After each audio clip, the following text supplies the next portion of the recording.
The questions will not bring those times back, Harry.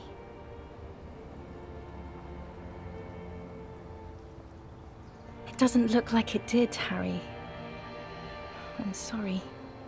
I shouldn't have wrote you any letters. I was too young then.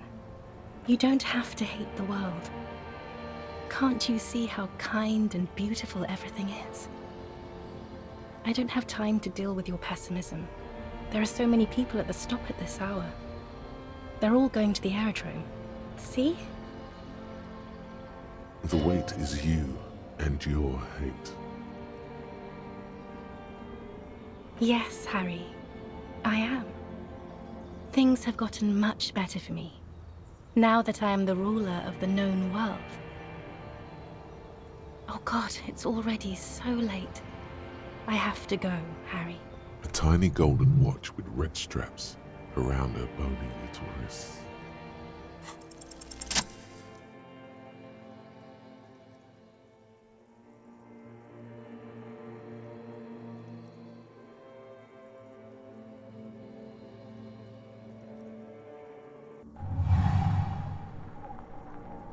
With your feet trembling from the steps you took, tepid and fearful, you stand against her, her body close to you, radiating warmth. With your eyes closed, you move your lips on her mouth. She is not kissing you back. This was not about failure or success. This was always going to be horror. I should not have suggested it, and you should not have listened to me.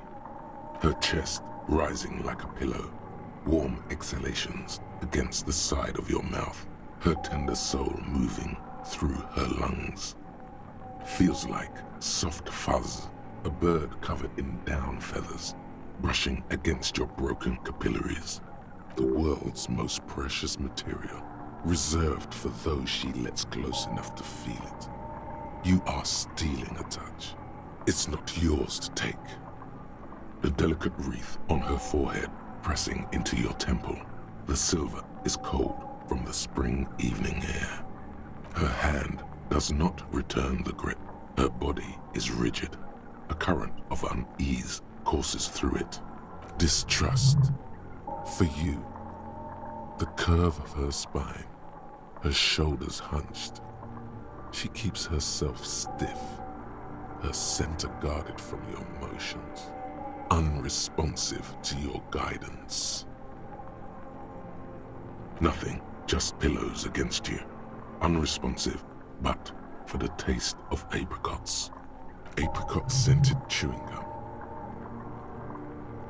The moment is ending. She is going to move her face away from yours.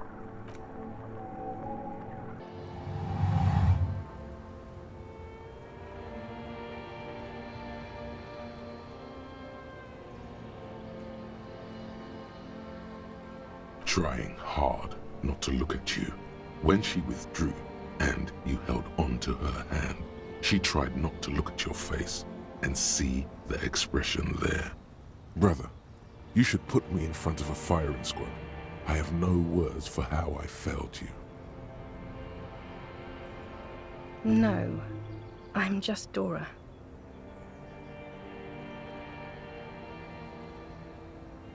She breathes out heavily, as if something painful has passed through her, and shakes her head. She shakes her head one more time. The evening wind rustles her hair, blowing old newspapers and fast food wrappings down the street. Why did you do that to yourself? You know I don't cheat, Harry. I never cheated on you. No, Harry. Not yet. There is one more thing you have to see. I'm pregnant.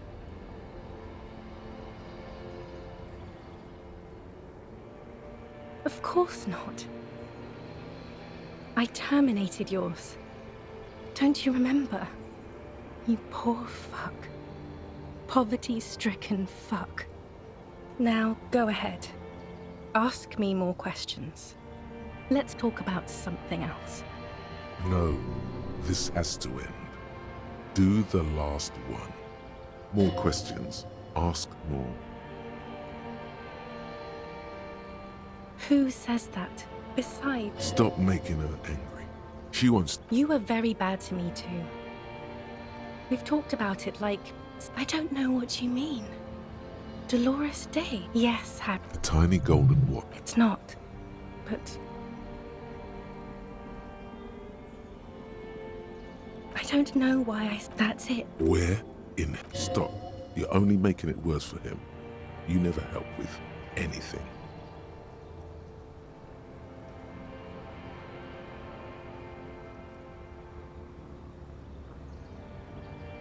Oh yes, she'll come around now. I made her love you. Are you stupid? She's about to say something. Here it comes. She's starting to love him again.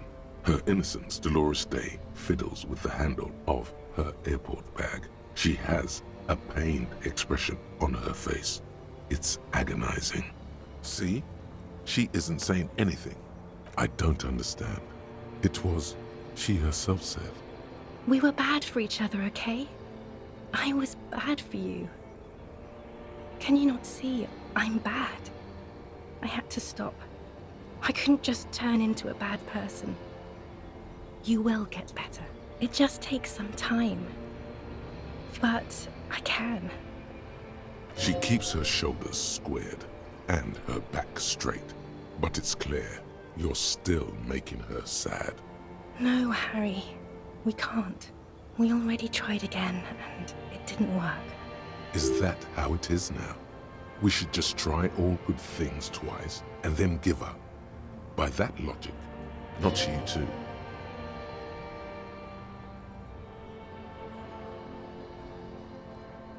Yes, of course. You've got everything under control, and I'm hysterical because I don't want to keep hurting you.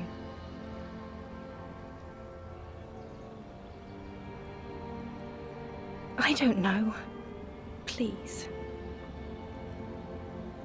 Harry, we can't be together because you're insane. She avoids turning them to you.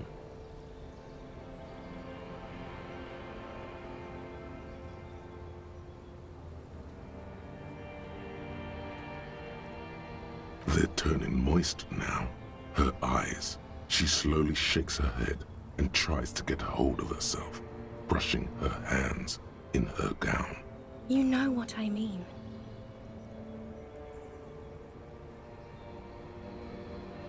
A cop. You've worked there for so long you can't even talk like a normal person anymore. It's always lists with you. Questions. Questions? Did someone say questions? This is another one, isn't it? We're in a tree right now. In descending order, usually. It's best to do them like that. It's not just the lists or trees or whatever.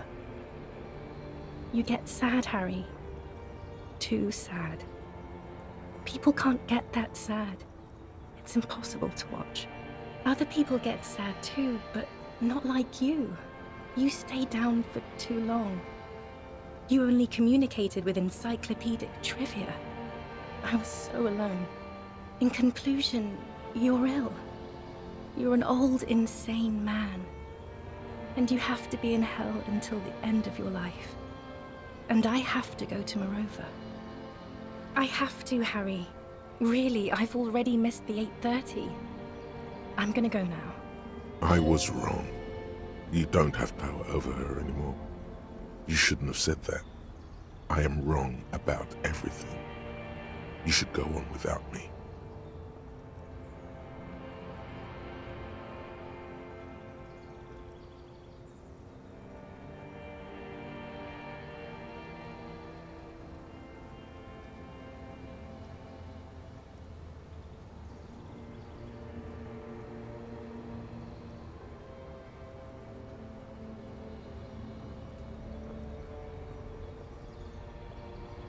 No, you don't. You're just being a martyr. And I'm really going now. The time is up. I must be on the 10:20 flight. Yes. I won't see you, but you will see me. Oh, Harry. This is a dream. Can't you see? I'm already in Morova by now. Who knows how long ago this happened? A year? 2? 5 years ago? Right here, tomorrow night. Once this dream starts happening, it keeps happening. 3 times a week, at least. And Harry, it really, really looks like it started happening again. There's the video rental. I'm suffocatingly beautiful. And young. And I smell of tutti frutti chewing gum. Like I did that time when I asked you for forgiveness. After leaving you the first time. So long ago. Oh yes, this is real darkness. It's not death, or war, or child molestation. Real darkness has love for a face. The first death is in the heart, Harry. See you tomorrow.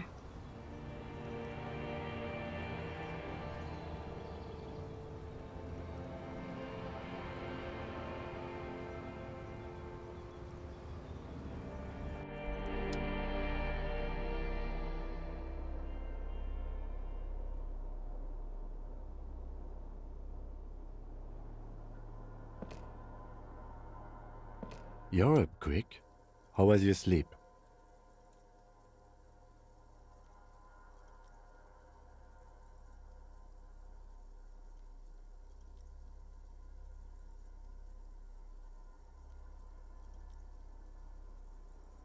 Okay. He's still worried. You must have really thrashed and squealed in your sleep.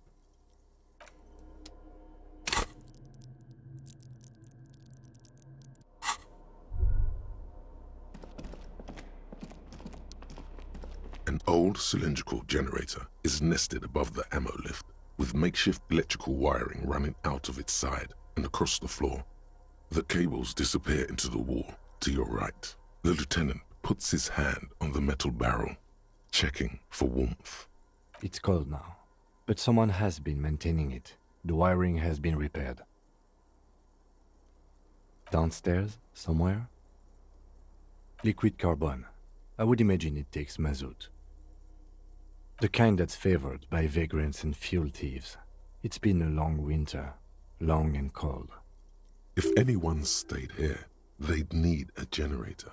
A hollow ring, the canister is empty. Dust falls from the generator and down into the ammo lift. I don't know. I'm not a philosopher. That is his idea of a joke.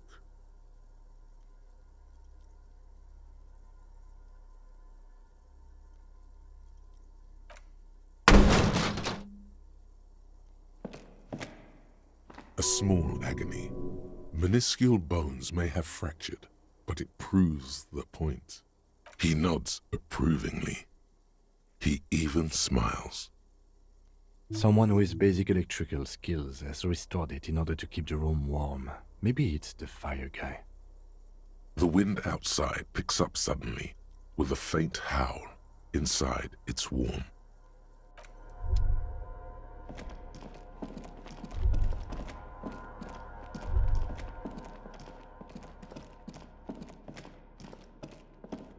Green paint flecks off the monoblock aluminium cabinet. There are rows of switches on the front panel, a frequency band, and even a keyboard. The keys rattle like teeth. This keyboard hasn't been functional in decades. The console of an antique computation device. The generator upstairs, with wires coming out. They terminate here. Urgence, ouvert, allumé, radiodiffusé. Sounds like this device was used to control the electronics here. Maybe it still does. This device was used to control the electronics in the room. It could open doors, control lights, function as a radio computer. We need to restore power before using this, officer. The generator, it didn't look like there was fuel in it. We should look around outside. There are barrels all over. Maybe one of them still has something in it. The boat engine. The console looks on as you talk,